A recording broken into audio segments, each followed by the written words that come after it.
I know that Mr. Baker Jr. is on his way. Everybody should know that if you didn't see the notice, the meeting is being recorded and live streamed as we speak. So let me just I would entertain a motion to open the public hearing. Motion to open. Second. So moved. Second. Roll call would be required. That's myself. Yes. Mr. Baker Senior. Yes. Mr. Haynes. Yes. Mr. Tanzi. Yes. There it is. I'm going to read the legal ad. Notice is hereby given that a virtual remote continuance public hearing will be held at 6:30 p.m. on May 2nd, 2023 on the petition filed on Chapter 40B comprehensive permit by Shingle Mill LLC, care of Conoco, 41st Street, Bridgewater, Mass. 02320 to allow the construction of 236 units of residential housing, the project, within 2 5-story buildings on approximately 29.33 acres of land located at 0 Pond Street and 152 Wilson Street, the site. The applicant is proposing 25% of the units to be classified as affordable as per Mass General Law, Chapter 40B. The site is located on 0 Pond Street, Lot 13, Map 9, and 152 Wilson Street, Lot 68, Map 10. A copy of this application is available upon request electronically from the town clerk by dialing 781-871-1874, press 1 for the town hall, then extension 6 for the town clerk. Or zoning board of appeals, same number, extension 1195. There you go. Okay, so we're actually having a meeting tonight. This is interesting. Attorney Nagel, are you gonna entertain us tonight? Yeah, I think is Walter with us. I think he might open it up and I'd be happy to entertain questions. That sounds good. Walter, please, our Attorney Marioni, please. No problem. Walter is fine. Thank you very much. Not a problem, sir. Talk to me. So as the board knows, but it's been a while, so I'll speak and remind anyway. We have requested a few continuances to allow the engineers, the design engineers, to work with the Conservation Commission and the Conservation Commission's peer review, Nova Environmental, to move that process along to sort of catch up to the ZBA process. So one of the issues that was going on there was that the initial wetlands resource delineation had, in the commission's opinion, expired. So we were bringing that current. While that was going on, the commission's peer review consultant shared with the commission a 2021 Middlesex Superior Court decision, which essentially stands for the proposition that it's not appropriate for a commission to consider and for an applicant to proceed with a notice of intent for a comprehensive permit project until the Board of Appeals process has concluded. So based upon that, Nova recommended to the commission that they request that the applicant withdraw the NOI and file it after this board's process concludes. The applicant, of course, agreed to withdraw and resubmit once this process concludes. So that allowed the design engineers to sort of go full bore on the design plan. They submitted that formally, electronically, paper copies through your process, working with Deb, who was very helpful last week. I assume that the board and Pat Brennan have not had the time to come up to speed and give it the thorough review it requires, of course, since it was only a week ago. So our thought for tonight is to allow the design engineer, Damien is here, I believe, to give you an overview of the plans as they sit now.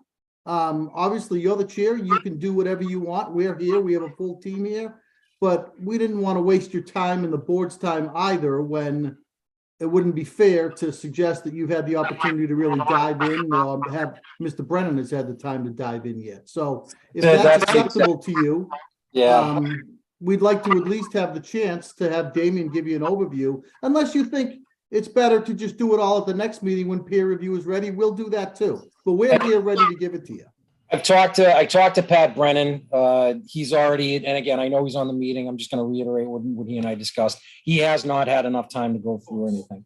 I've talked to a number of the department heads. They have not had enough time to go through anything. I personally have not had any time to go through anything. Board members, have you guys had any time to really go through it and change it or check it? Not really. Now, Tim, Greg, no. So, I took a pretty good look at it over the weekend. Okay, you have no life, so I understand that. neither do I. So, yeah, so I did read the whole thing. But here's the thing. Based on what this is my gut feeling. And again, you guys, if we want to go into it tonight, we can try and go into it tonight. But based on what Pat told me, Pat has had enough of a look at it to know that the drainage itself is substantially different than what was originally proposed. The layout may be the same, but there's enough in there that Pat's going to need a decent amount of time to go over this. And he being our review engineer, our peer review rather, I would tend to go with what he's saying. And if he's saying that there wasn't enough time to review it, if the Damien, you are here, if everybody's okay with it, maybe he can give us a preview of what, of the main changes of everything. At least that would make our review a little bit easier when it does come time to just sit down and get our eyes on it. Does that work, board members? I very much support that. I think we should, and for us and for the public, it would be great to hear the summary of the changes as they see it and the issues that remain. All right, Damien, where did I put you? There you are. If you want to go over this, if you want to bring the plans up on the screen, start where you see fit, and then we'll just go that way. All right, Damien Dimitrick with Conoco Engineers and Scientists out of Bridgewater, Massachusetts, 4 First Street. Just want to make sure everybody's taking a look at the plans. All set? Yeah. Good eyes. All right, awesome.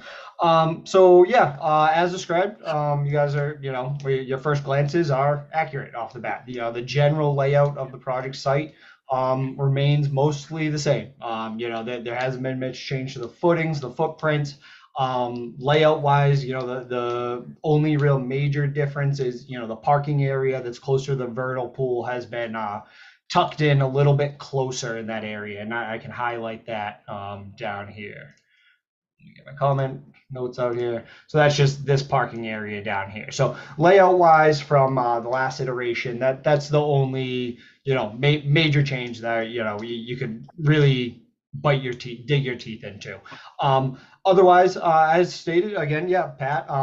Per our review comments with Pat and the other designer, the Novers, we have made some changes to the drainage design. The chamber systems were all adjusted, based off of the analysis and how those review engineers interpreted, how we should design this system and what our limits and constraints should be. In that also during that process, we performed additional witness test pits with the Novers. Me and Henry were out there. We performed 4 additional pits. This area over underneath this system. An additional pit was performed here under this system. I believe that's the correct test pit location. It is either that is the correct one. A third in the, at this extent, and then a 4th was done at the front of the site. So those are additional test pits. Those were performed back in February. Dictate nothing significantly different than the information that we had gathered, but it was, confirmation, a witness test pit, usually not required for stormwater, but, given the size and scope of the project and Rockland's standards of the work, we added those in, and we're happy to work with the Novers and Pat to get those test pits performed. So with that, we've had to, as Walter described, there had been some modifications to the wetland edge that has come across via the Conservation Commission. Those flags needed to get rehung, surveyed. Again, not a substantial change. There is not, but given the time that has gone since the original flagging, there needed to be an update. So that was performed along the front entrance of the site, and then additionally around the main campus area of the property. And with that, the retaining walls along the front axis needed to be adjusted accordingly, a little bit of a wave left or right to kind of, again, trying to avoid the getting too close to the proximity of the wetlands as possible, right? Kind of had to recenter it in those locations. Additionally, with those, the original crossing culverts that are where the underground RCP culverts, I'm gonna adjust that. Properties, give it a little more thickness here. Right here. So this crossing culvert, these were originally 18-inch RCP pipes. There was a concern with the during the Conservation Commissions. We were hoping to analyze those pipes during construction for their structural integrity.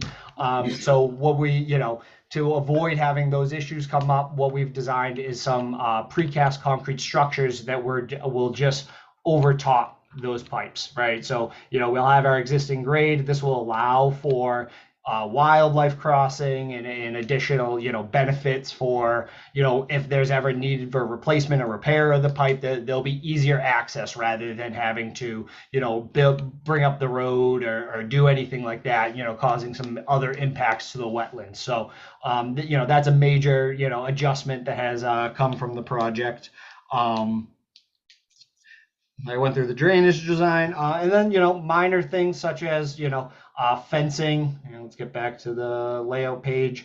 Again, where this parking area has been brought in slightly closer away from the vernal pool here. This lot, is still going to be cleared. There's an existing property here, existing home. Added some fencing around the edge of it. That'll be a landscaped area outside the 100-foot vernal pool and wetland buffers. Erosion controls were adjusted slightly. So minor changes along those lines were also brought up into the plans. But for the most part, the general design intent of the site remains the same. The scope of the layout it falls within the same parameters for the to the greatest extent. We just went through with some further drainage design, adding in additional chambers and based on the analysis that was how the site was peer reviewed. So that's the general scope there. Again, open to questions, understood. Left to as Walter stated, give some time to the board to really sink their teeth into it. We understand that it was submitted, but wanted to bring it back up into everybody's attention as we're moving forward with the process.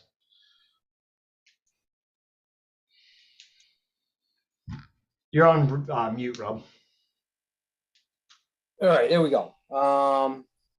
Right now, the only real question that I have, because again, I haven't had time to really go through this. The only real question that I have, what's going on with that well?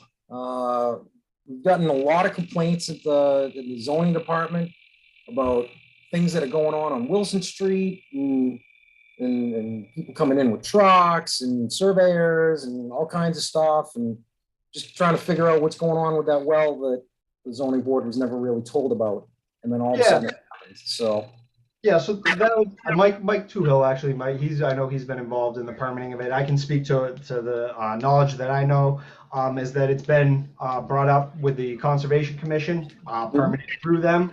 I understand that they don't necessarily communicate that over to you, but I think you guys were aware that it does exist and it is occurring. I think it was brought up at one of the previous meetings. Sorry, because we brought it up, not because you guys brought it up, but because we brought it up. But yeah, again, the permitting process. We're going through the Conservation Commission as required for that portion of the project. The intent is that the testing will be done June 1st at that moment in time is what I've been told. We had to hold off.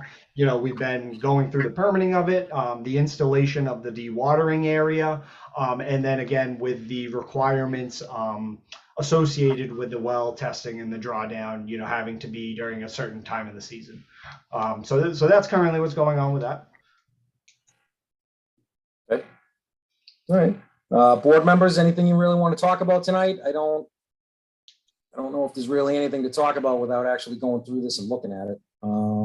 But if I have y'all a have couple- something, yeah, please, Bob, step up. The, do you have any information on the tonnage for those, three-sided box culverts? No, I do not. Well, Could we get some? The culverts will be designed by a structural engineer at the time. Currently we use precast sizes and shapes that are usually typically readily available. They're three-sided. They'll be structurally designed. How much, and it doesn't really show how much fill is going to be on top of it. I mean, so right here, I mean, this culvert, for example, Right. we're at an elevation about 50 over the top, and the top of the culvert's approximately 43, 42 and a half. So you'll be at about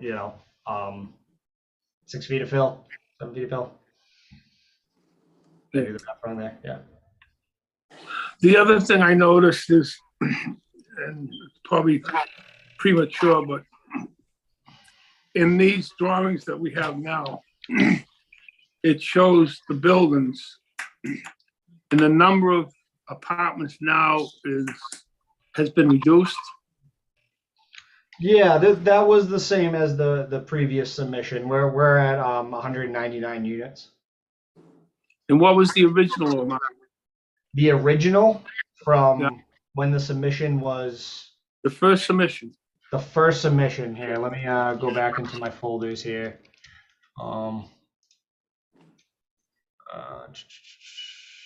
And I'm gonna stop my screen share here. 236. What was it, 436? 236. The number is the same number I've been reading every single time we open it. All right. Oh, I thought it was 238. 236 has been the same number that it's been on every single one from day one. I'm not going to worry about 2 at this point because now it's in 199. So With that said, that reduces it by what? Roughly 40, 35. yes. Why do we still insist on putting up a 5-story buildings? If we're reducing by 35 units? What's gonna go in those spaces? I believe amenities were added, such as indoor amenities, such as rock retaining or rock walls and other useful areas for residents. Rick Lincoln has found that most of those amenities get used rather than the a lot of the outdoor amenities. The indoor has a greater process. So reducing the number of units reduces traffic flows. Things of that nature. But the usefulness of the buildings, at those heights is still pertinent. That's all I have, Rob. all right, we got Mr. Baker, Mr. Haynes. Anything at this point? I'm not sure who this question be directed to, I guess to our engineer. But I was reading through the Nova comments, and there was a reference to not being able to build the sewer in Zone A. And your response to it was the sewer line connection is permittable because we'd be avoiding doing something else. Like we basically, like if we have to connect to the sewer, otherwise we'd have this other potential pollution source. but I was struggling with the kind of the logic of that. And maybe I thought maybe you could explain that to me, like, how is something permittable? Because if you want to build something, it would be worse if you didn't do that. It just seems to me like if you can't do something, if something's not permittable, it doesn't make it permittable because what your alternatives would be worse. So maybe could you just explain the logic of that to me? Yeah, through the commissioner, I direct that to Mike or Don. I believe Mike was the one who wrote the response. So under the drinking water regulations for the Commonwealth, a municipal sewer can be brought through a zone A as long as it's concrete encased. That's case number one.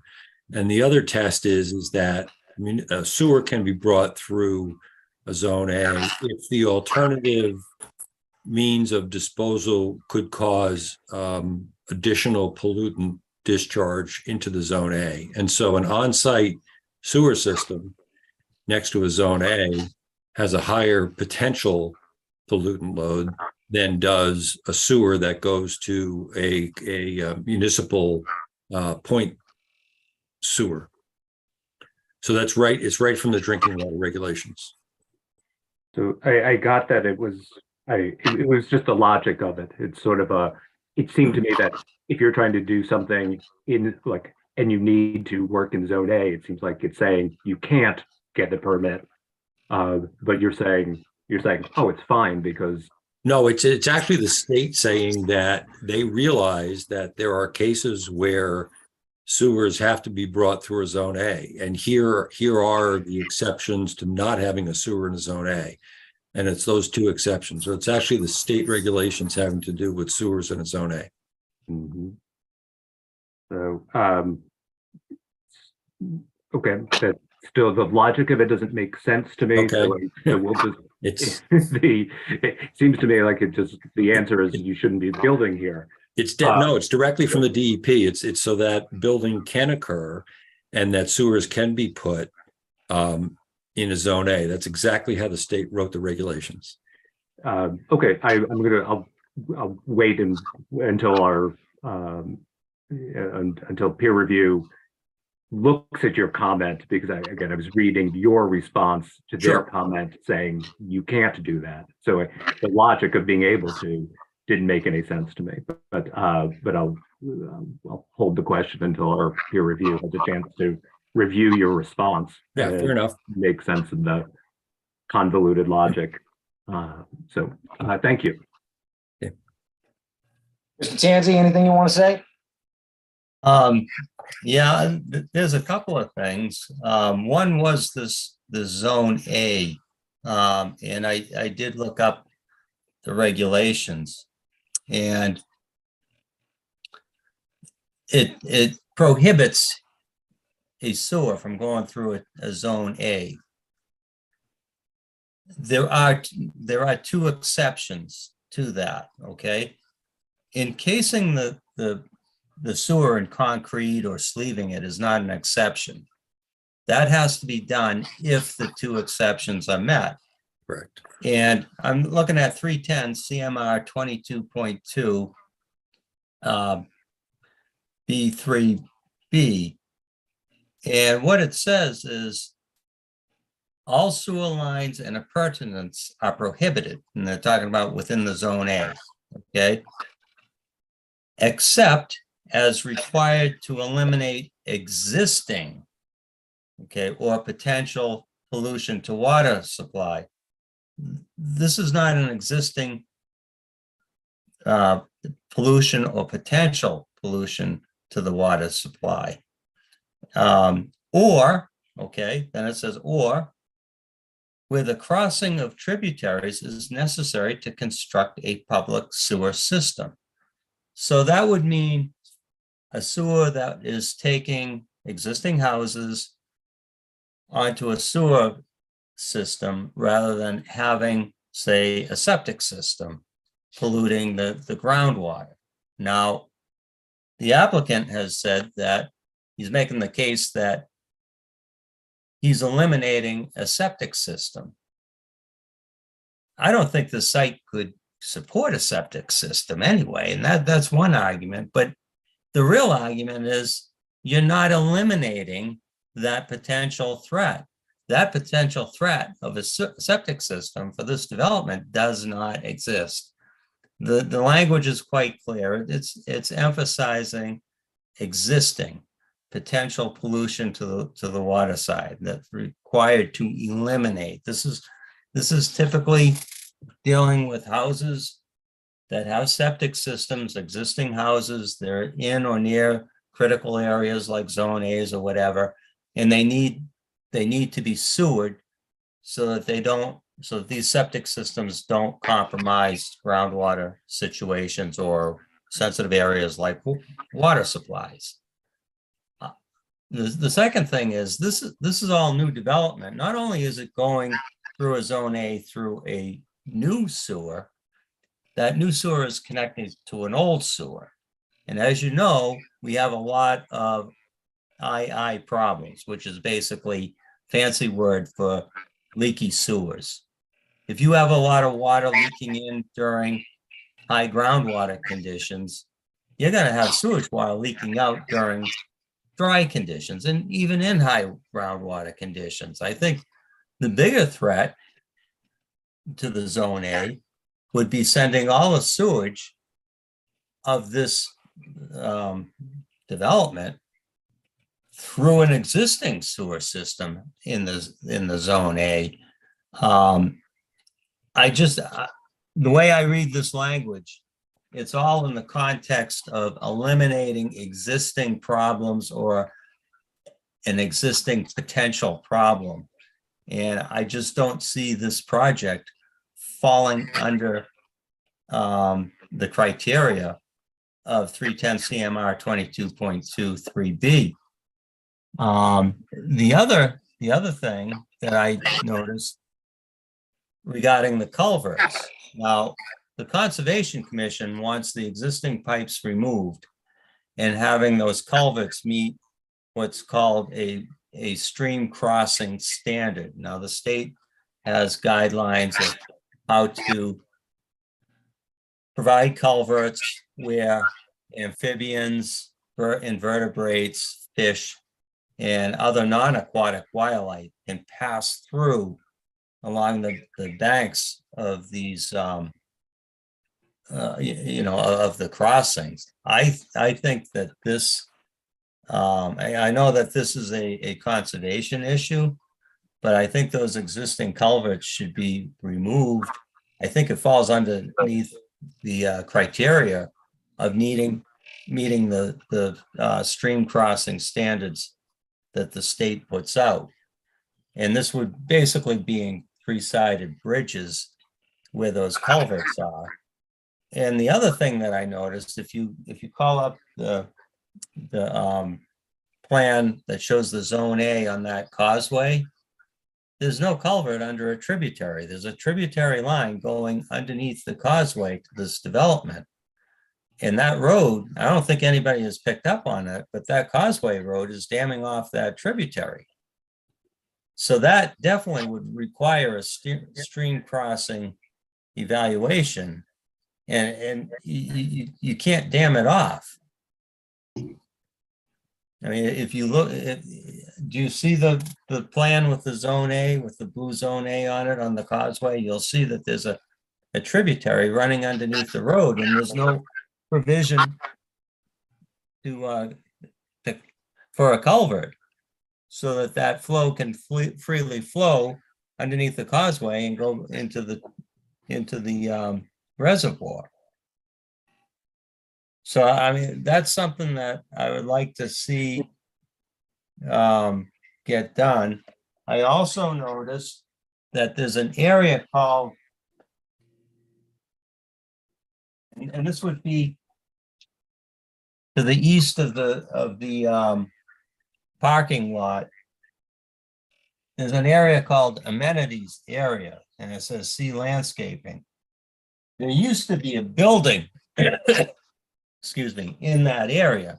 Apparently the building has been eliminated, and I'm curious as to why it was eliminated and why there's no discussion about that building being eliminated when we were talking about the changes that were done to the plans.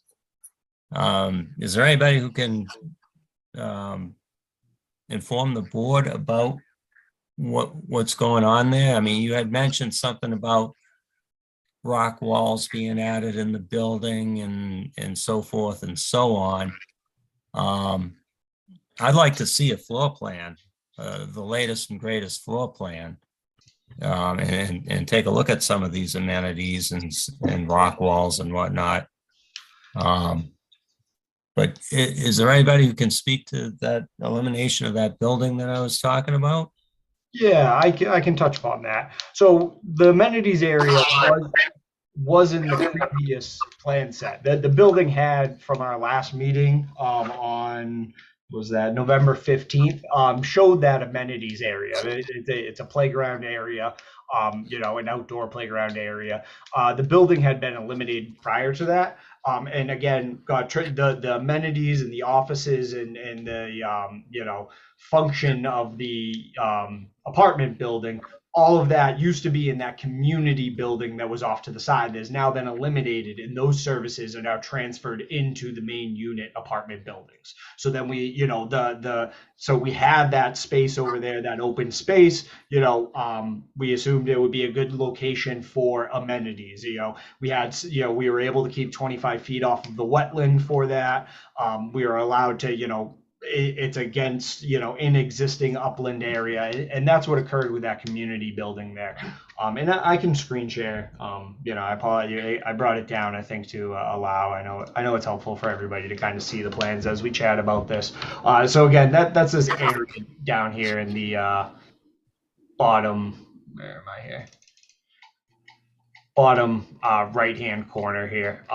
This area, I'll move this circle over here. So this is that amenities area, which is new, again, on the landscaping plans and playground areas, jungle gym type use in that area. And then as far as the building, the indoor amenities areas, I believe that was, again, submitted during the November submission. There hasn't been any changes to that. I believe that information was all supplied during that submission, hence why it isn't, in this current plan set. And if it hasn't, I can definitely work to get that information over to you guys, as simply as possible. Another note towards what Mr. Tanzio was talking about. So these tributaries are there. It's actually the center line of the public water surface supply line. They're not actually defined tributaries. This is what DEP has given us as their requirements of their edge of zone A. So this is the line that they had, there is no defined tributary that goes through that area. The water travels through the site as such. So that's just the center line of their zone A. At which they have the jurisdiction there. So just clarifying that concern with the fact that that going through the wall at that location. And then I think the final the sewer, again, I would have to divert to Mike or Don Nagel on those questions. Understanding that the DEP took a good hard look at these tributaries with the applicant for a considerable amount of time. There's a lot of dispute about it. Now, a tributary has a definition, and it talks about a defined water course that's in the ground, moving under a hydraulic head. And these tributaries have moving water in them flowing under a head. So, and that meets the definition of a tributary.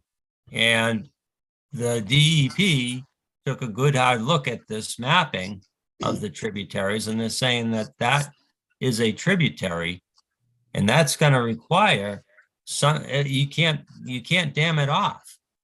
I don't know why you're saying that it's just the center line of the zone A. The zone A is a buffer distance. In this case, it's a tributary, so it's a 200-foot buffer off the tributary. So you can't dam off that tributary. You've got to provide some type of a culvert. It's going to have to meet stream crossing standards. You can't disturb its bank. I don't know if you can. You got to have to be careful with the construction of that wall on the causeway. You can't disturb that tributary. So I would divert to Don Nagel to maybe give some more information on the conversations that's been going on with DEP. Don, do you got? Yeah, sure. Yeah, I mean, we've resolved or we've come to agreement, I should say, with DEP on the Zone A. So what you see there on the plan is the revised Zone A. So there's no issue about the Zone A anymore with DEP. They sent a letter that was forwarded to the ZBA. I think it was in November of last year. And in terms of damming off any of the tributaries to the Zone A, I'm not sure I understand what that comment is about, but I mean, happy to address it if I understand more about it. Regarding the culverts and the request to remove the existing pipes, I understand from reviewing the comments, the response to comments that Damien submitted is that, those culverts don't need to be removed and the stream standards don't apply because we're going to put a three-sided structure over the existing pipes without touching the banks of that stream. So there's no interference with that crossing at all, and in fact, it leaves room for for wildlife to pass through it to and from.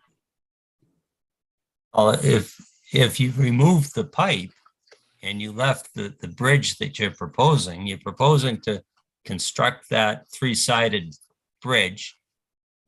If you remove the culvert, you're going to have a situation that's going to meet the intent of stream crossing standards. You're going to improve access, not just for, small aquatic creatures, but a variety of wildlife. You've got a substantial wall on that causeway that's going to block off wildlife. And this is where corridors become, very, very important.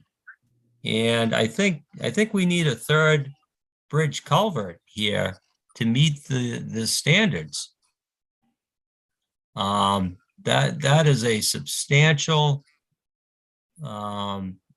bifurcation of a very sensitive area, a substantial wetland that has a vernal pool in its proximity, and has basically a network of tributaries that produce a Zone A sensitive area. So I just don't see how or why you would want to dismiss such an important environmental benefit. You've got to develop land responsibly, and damming off a tributary with the walls that you are proposing and not upgrading culvert crossings to meet the stream crossings, it quite frankly, it bewilders me.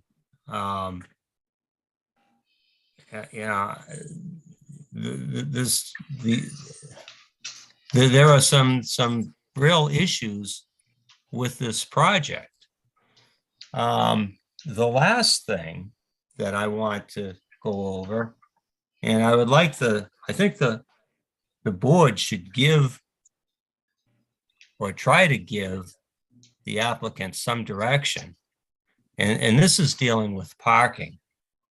What I've noticed, okay, back in January 4th of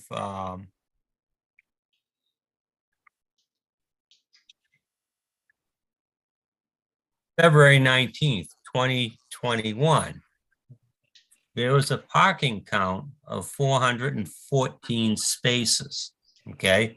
Back then, we were proposing the 236 units, or my record said 238, but that's immaterial. So that's a parking ratio of 1.75, okay? That was in February of 2021.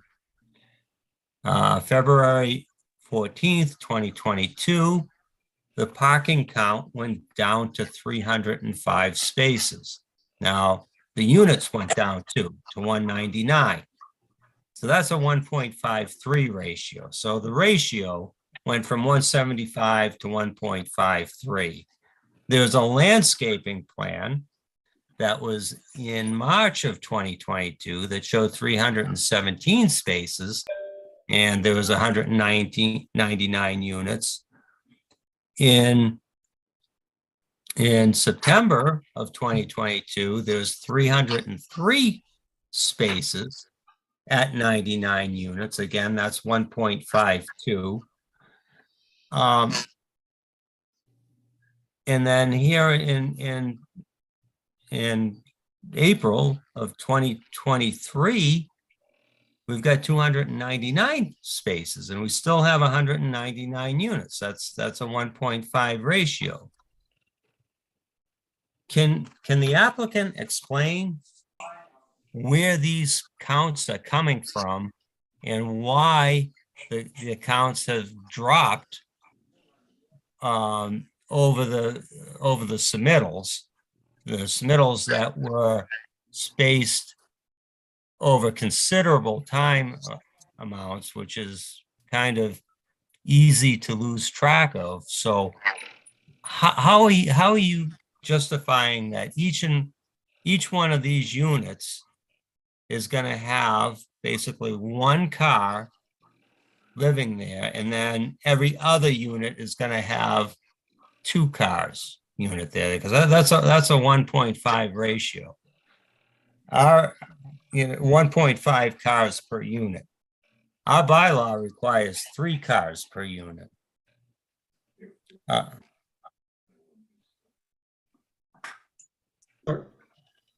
Okay, we've based this off of the, apartment building. Obviously, additional parking spaces create additional impervious areas.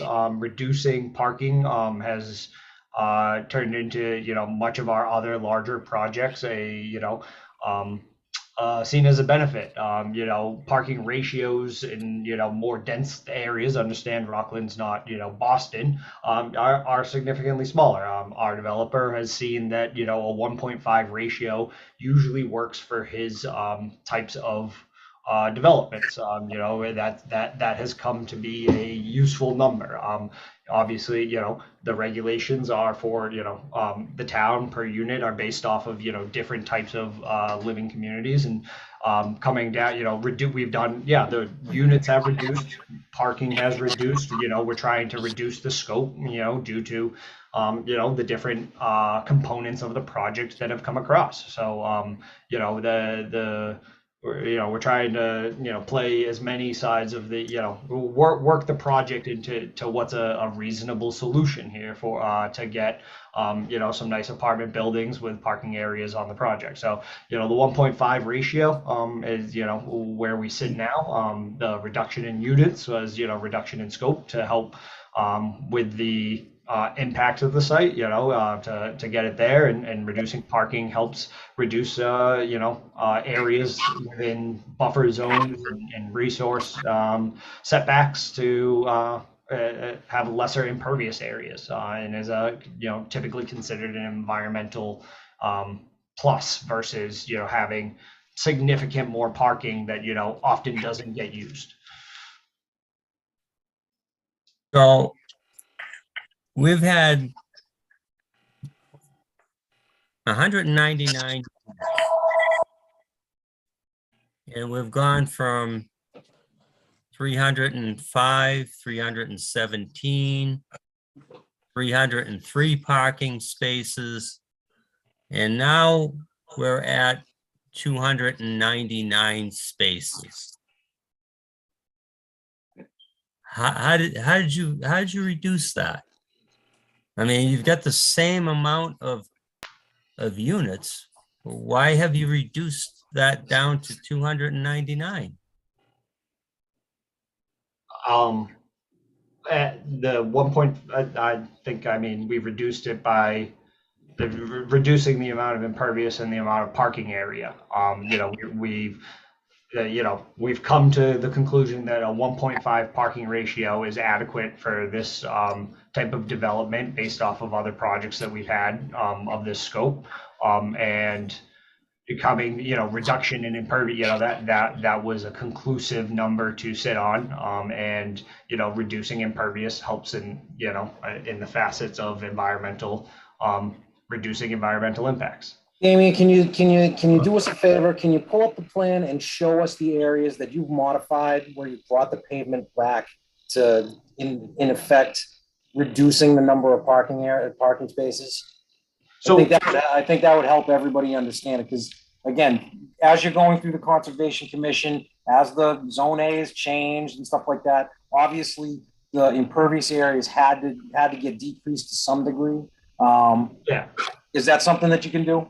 Yeah, so, you know, I'll pull up the plans here, you know, past plans, I'm not gonna shuffle through all of them. No, but just on your, In general, yeah, I can give a general scope of that. So, you know, the access road has been tight between the wetlands as we have been coming through this. We have previously had parking up in this area, back here. You know, the fire has asked, you know, us to kind of leave some of that area. They found it made it more difficult. You know, they'd rather have just clearer access, a little separation from the building there. Again, reduction in parking, you know, allowing that area, some landscaped, you know, usable, amenable area.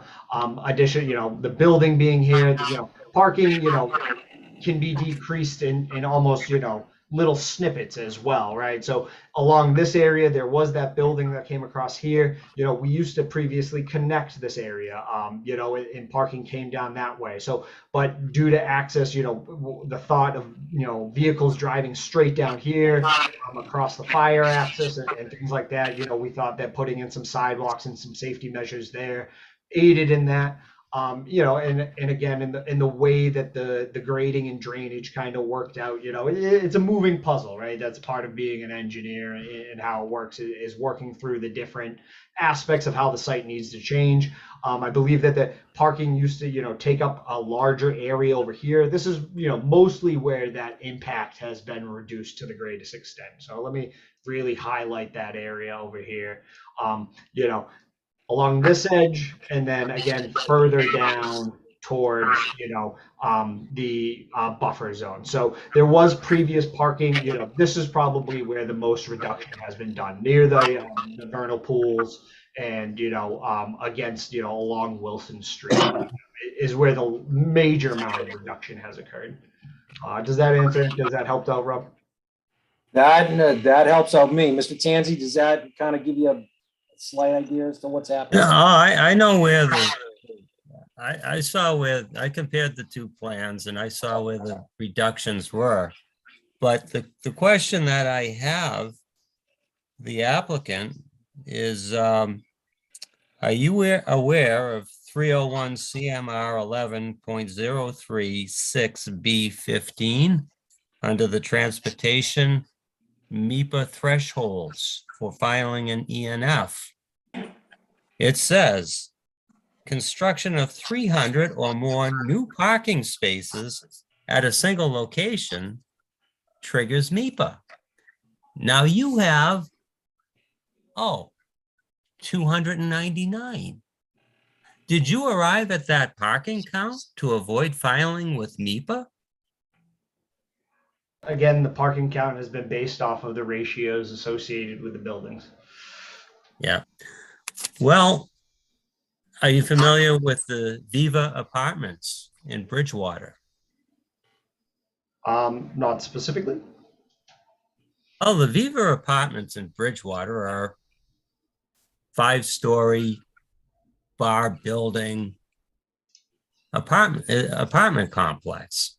In fact, it looks like a sister to this project. And they've got studio apartments, they've got 1-bedroom apartments, they've got 2-bedroom apartments and 3-bedroom apartments, much like what you're proposing here. A studio apartment pulls in a rent of just under $2,000 a month. A 1-bedroom apartment is $2,500 a month. 2-bedroom apartments are between $3,000 and $3,200 a month, and a 3-bedroom apartment is $3,900 a month. Do you honestly think that pulling in these rents, you're going to have one income with one car in these units?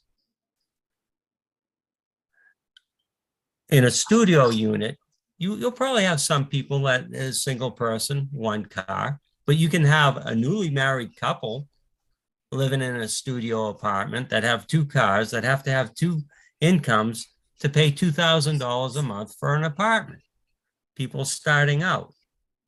Again, the same thing with a 1-bedroom, a $2,500 a month. You're going to have you'll have dual incomes. A 2-bedroom apartment could be 2 guys splitting the rent. You know, they're going to have girlfriends and guests and, whatever. So right there at the 2-bedroom apartment, you're going to have at least a 2.0 ratio of parking. Certainly, a 3-bedroom apartment at $3,900, you've got a family living there. You know, you might even have a teenager with a 3rd car. So to say that a 1.5 ratio is adequate, I can't see that. We've had a lot of comments from the police about the parking and towing. I just cannot see how anybody who understands the economic scenario, I mean, this is right next to the expressway. People with cars that need to get on that expressway are going to be drawn to this place to live. 1.5 a ratio isn't going to cut it. I think I would, Mr. Chairman, if it's, going through the chairman, I think we really should give the applicant some realistic direction on what a viable parking count would be. I mean, I would say probably a studio might be a 1.75, same thing with a 1-bedroom. I mean, 3/4 of those one bedroom units are probably going to be occupied by 2 people with 2 cars just starting out. You know, a 2-bedroom apartment, definitely at least 2 cars. And the 3-bedroom apartment, again, at least 2 cars per unit. It's probably a 2.75 ratio is probably a more likely scenario. You know, you got to have some allowance for guests. This is how people live. Some people, they've got a small kids, and the grandparent comes in and watches them during the day. And, you got 2 cars of the parents, and then the grandparent comes in.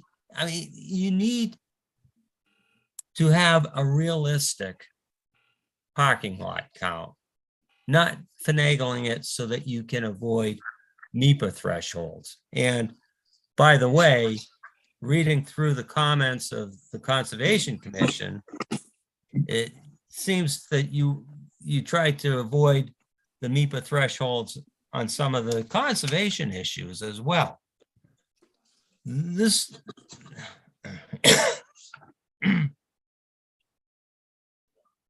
if you don't have the land area for this development, it's time you realistically look at developing this land properly. You're shoehorning too much development in one area. I mean, the numbers just don't lie. The basic common sense scales of economies are all there. Somebody's not going to pay $4,000 a month for a 3-bedroom apartment and have only one vehicle.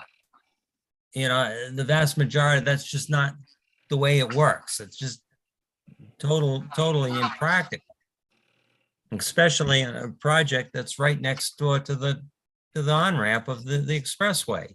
People who are going to be drawn to that development because of its location to the expressway. They're going to have cars. They're all going to have cars.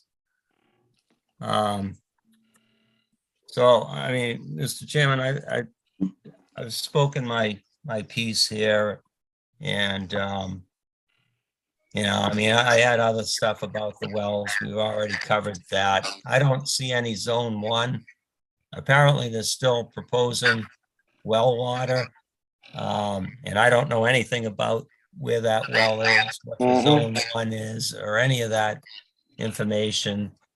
I mean, I've probably said enough already, but I think we need to really take a hard look at a very important factor. If you don't have adequate parking, I mean, it's a health hazard.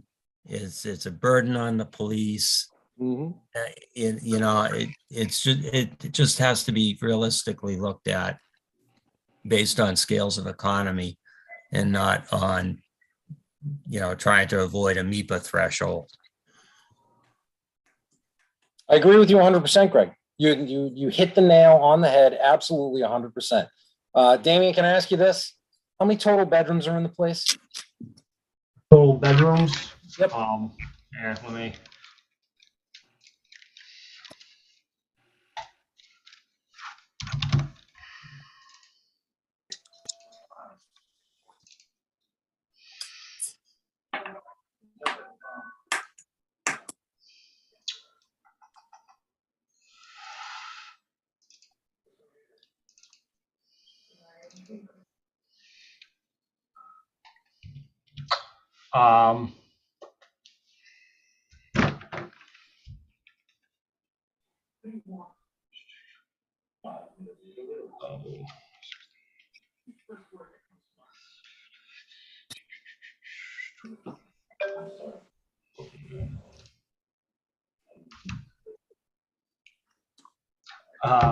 We can come back with more information on this next meeting. Yeah, let me just. I have to calculate it from the architecturals. It's not something that I necessarily have off the top of my head. No, that's fine. That's fine. That's why I asked. I knew you wouldn't. So, Okay.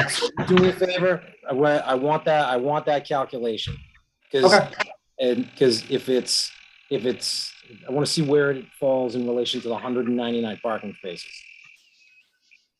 Or the 209, the 299 parking spaces. All right, Greg, you got anything more? You good? I'm good, Mr. Chairman. Thank you, Mr. Tanzi. Appreciate that. Mr. Galley, you're waving your hand like nobody's business. Talk to me, sir. Just wanted to piggyback. Is it splitting hairs? Besides asking how many bedrooms, the breakdown of the number of units per bedroom count, how many studios, how many 1-bedroom, how many 2-bedroom, etc. He's going to have to do that. He's going to have to do that anyway to do the final calculation. So, I mean, Damien, if you could make that happen. But they're supplied on the architectural plans that I believe were submitted previously. All that information is there. Again, you know, I was jumping onto those plans that were previously supplied to get that information. But you know, again, off the top of my head, you know, many projects, many bedroom counts. No, that's fine. That's fine. If we can put that together in just in a formal notation, that would be helpful. Mr. Galley, you got anything else? No, not at the time, thank you. All right, and Pat, I know we've talked, you need more than enough time to go through this, correct? Yeah, I'm gonna need more time to go Okay. through everything. All right, from there, Mr. Galvin, do you have anything to say at this point, Attorney Galvin? I do. You currently have an extension through May 19th, 2020 to complete the public hearing process. Mhm. So you're going to need a further extension. And in order to kind of determine what the appropriate extension would be, we need to talk about what your schedule is going to be Mhm. as a board too. Pat's usually pretty good with a couple of weeks turnaround, but I don't know when you're all meeting. And I know that the board can always change and things like that. So I want to make sure that everybody's around. Yeah, it's getting tight. Pat, Pat, you think 2 weeks? You think you're okay with 2 weeks or? I would say for me to have a letter to, it would probably be at least 3 weeks. Okay, so and we're still looking at 30 days, a minimum of 30 days at this point.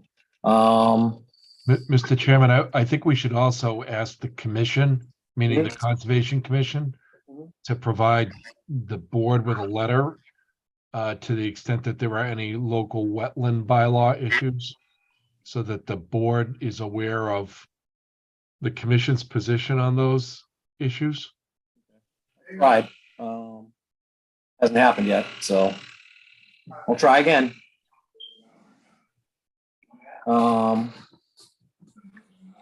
Other than that, is there anything else, Attorney Galvin? No. Okay, well,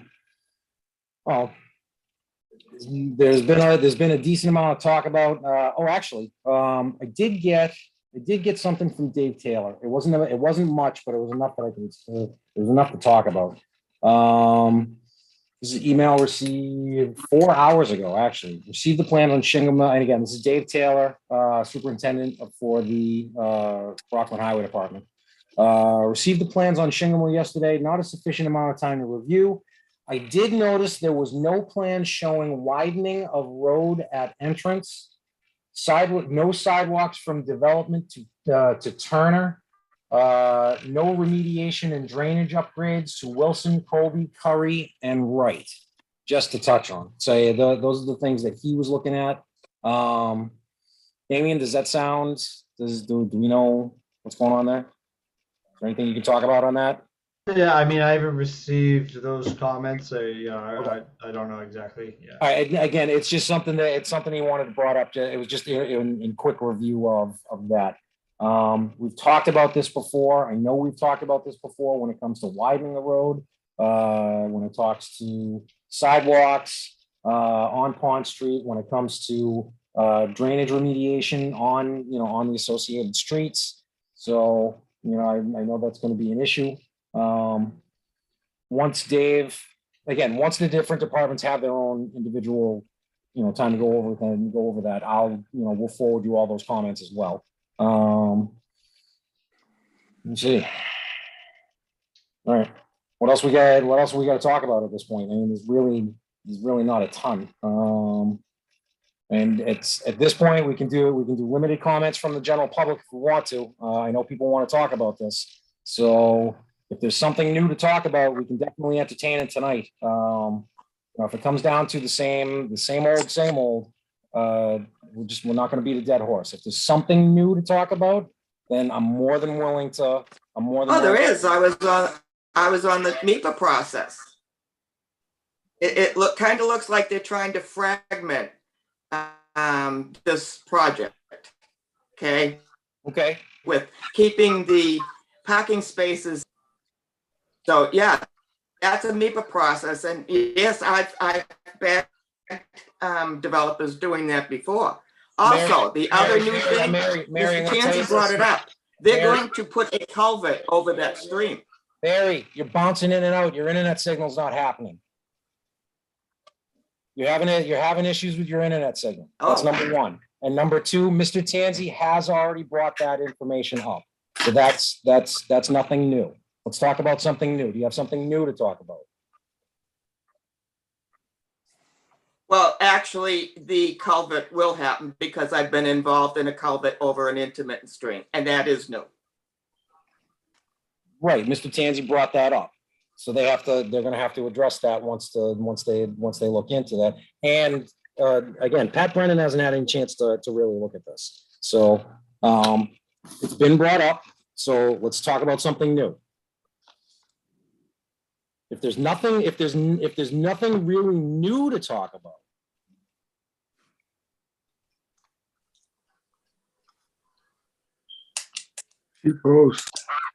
Yeah, I know.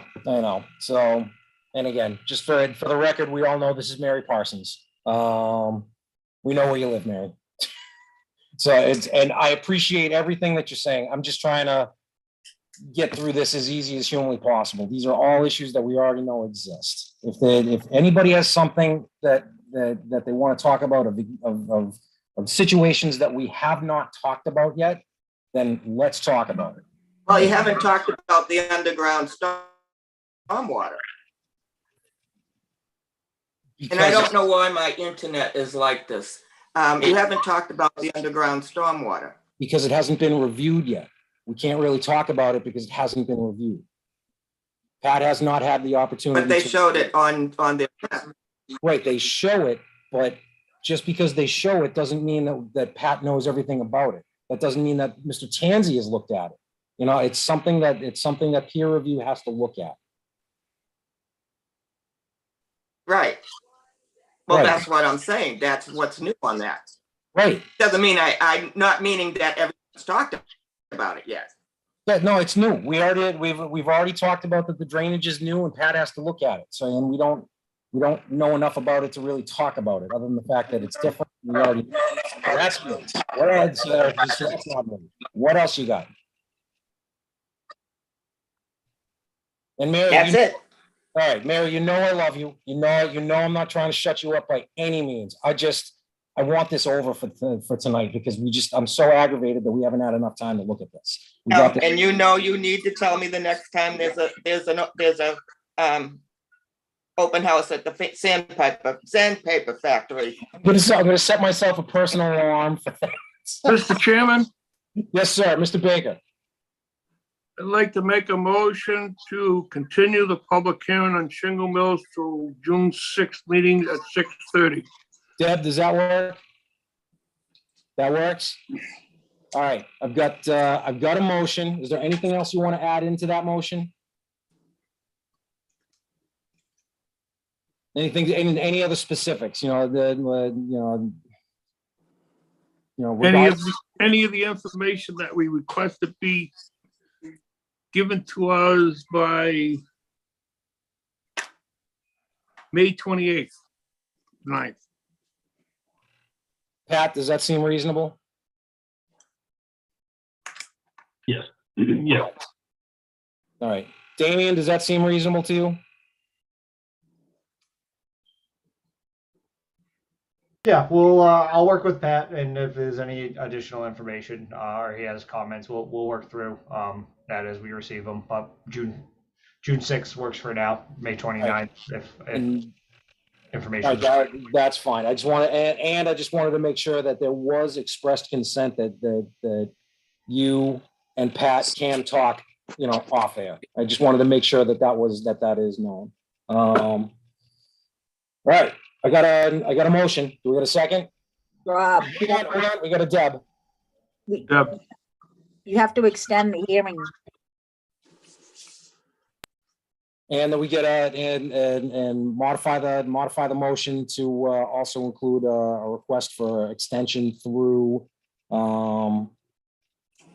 Attorney Galvin. What date should we go through? Just through the meeting or?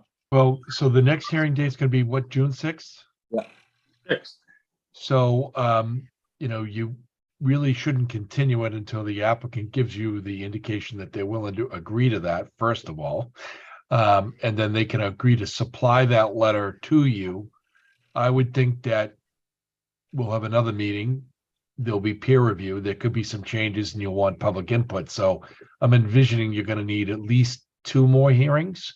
It's June 6th and then one after that. So I might suggest that you extend till at least mid to late July right now.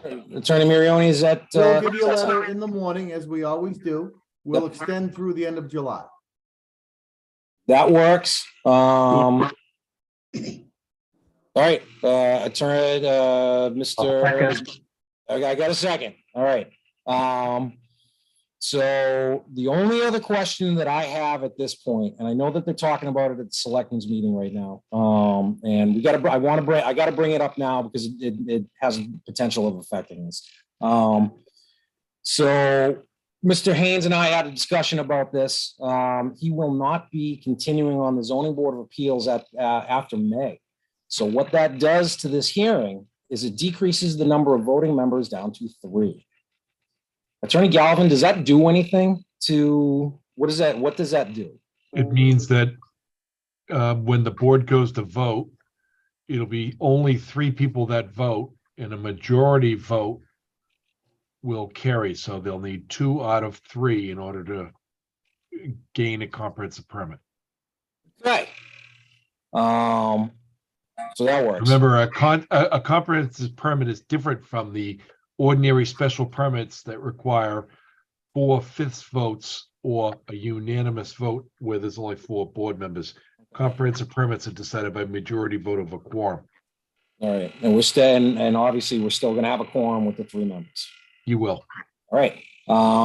Tim, I didn't want to drop it now, but I've needed an answer to that question for a little while. So while we're still in the hearing, I'd like to thank Mr. Haynes for his dedication to the zoning board at this point. You will be missed, sir.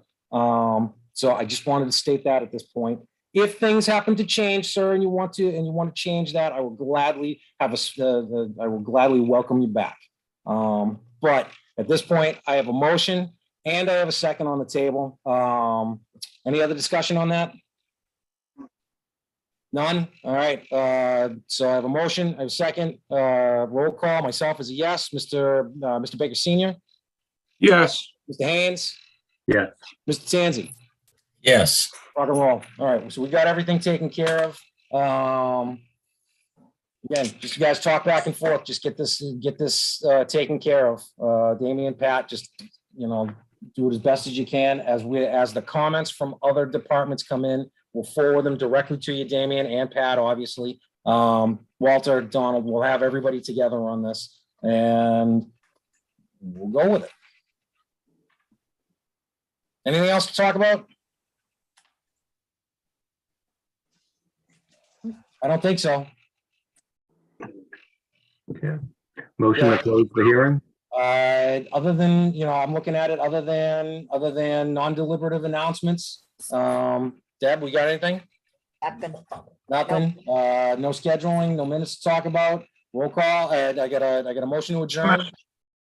Hey, Deb, I passed my test. Oh, good. I finally got in on it. Nice. Took a while, but I heard it was a pain to make that happen. I threw the laptop, picked it up and it started working. Nice. All right, congratulations on that. So again, I've got a motion. Do I have a second for adjourn? Okay. I got a second. Roll call. Myself is a yes. Mr. Senior, Mr. Baker Senior, Yes. Mr. Haynes, Yes. Mr. Tanzi. Yes. Go home. Thank you, everybody, for coming. I appreciate it. We'll see you next Good night, month. everyone. Thank you.